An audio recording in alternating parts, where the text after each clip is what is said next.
Então ele não é onipresente, ele não é onisciente, ele não pode estar em todos os lugares, ele não conhece a mente do homem, ele não conhece os pensamentos do homem, mas ele conhece as atitudes. Então quando você olha para alguém, você talvez pense que ninguém está te observando, mas tem pessoas te observando sim, mas também tem um mundo espiritual que te observa. Você pode às vezes enganar, as pessoas podem enganar uns aos outros, mas não enganam a Deus e não enganam a Satanás, porque os seus demônios estão aí. Eles estão há muitos anos na Terra, milhares de anos na Terra, e eles conhecem e sabem as coisas por observar. Pessoas se tornam exímias em observação. Se você começa a observar pássaro, você começa a notar as atitudes diferentes, comportamentos.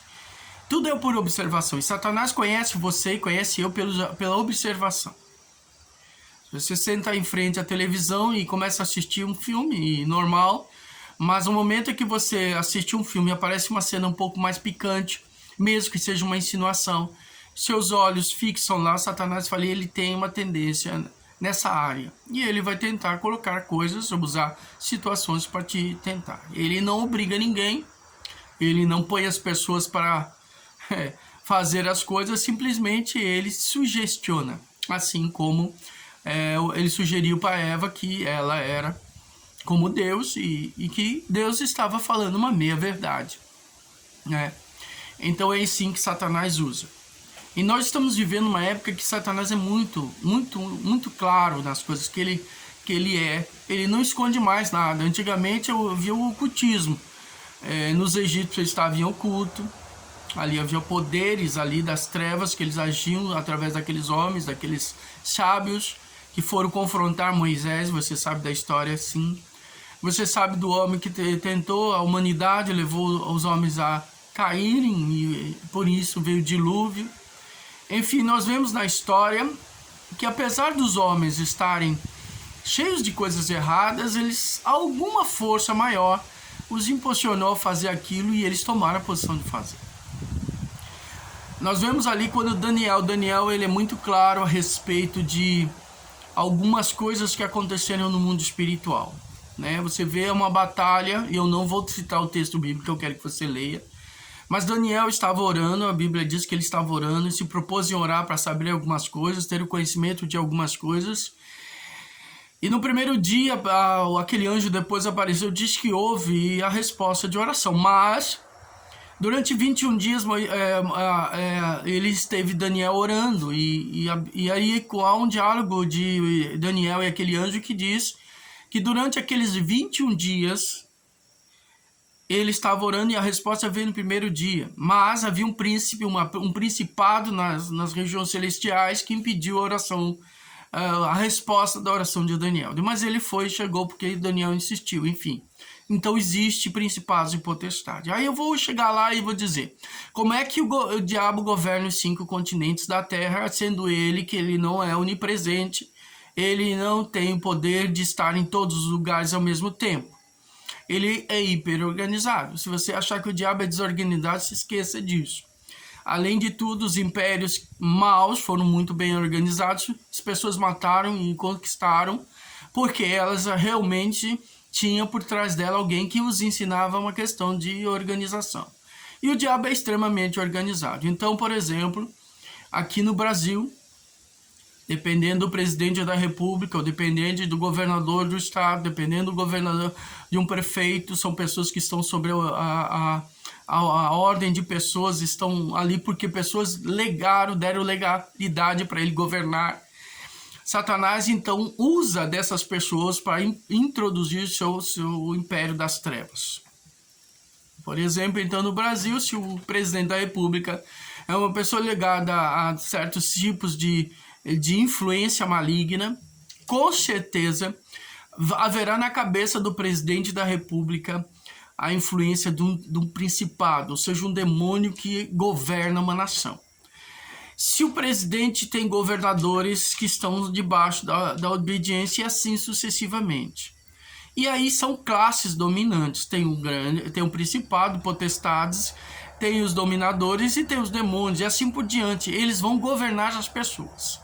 Uma pessoa que está sobre a influência dos pecados sexuais. Ali tem demônios que dominam e se alimentam daquele pecado sexual dela. E assim ela vive sob aquela influência. E alguns até são dominados, né? Vão lá, abrem o corpo, a mente, para que os demônios entrem e governem elas. Assim funciona no mundo espiritual.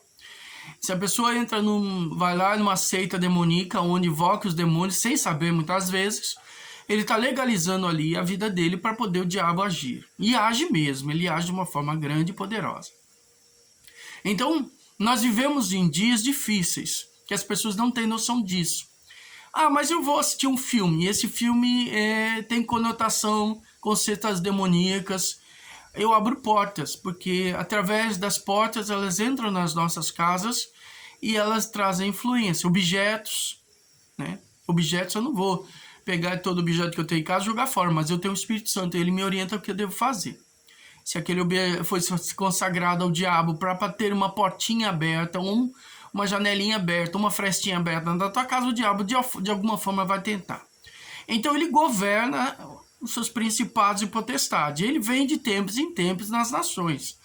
Ele vem no Brasil de algum tempo, ele está na Europa em algum tempo, ele está na África em algum tempo, ele está em algum lugar, ele está ali trazendo a sua maldade e resultando na malignidade. As pessoas não têm noção disso.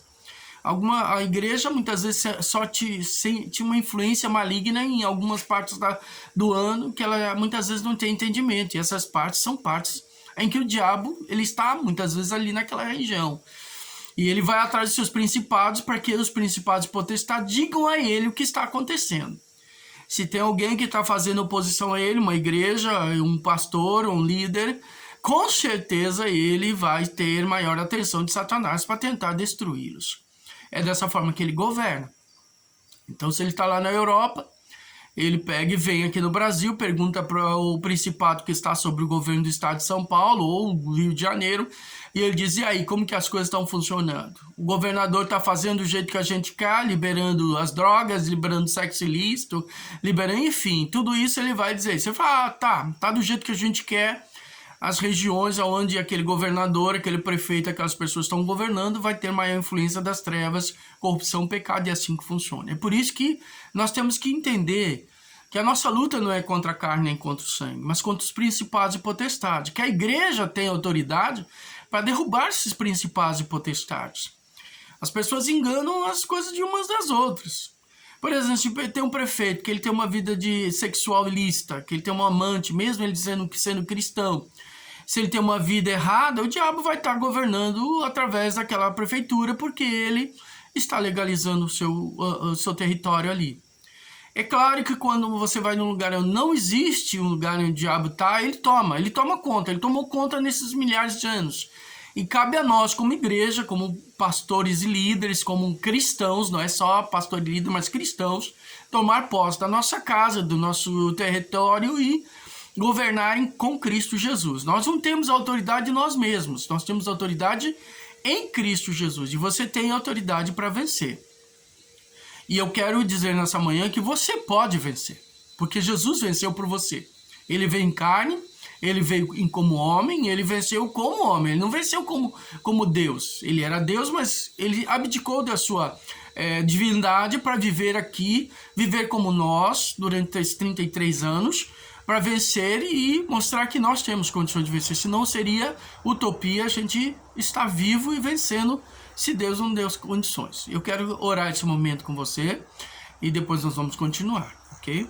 Pai, em nome de Jesus, eu quero colocar, Senhor, meu irmão, minha irmã que está assistindo esse vídeo, eu te peço a mão poderosa dele e dela.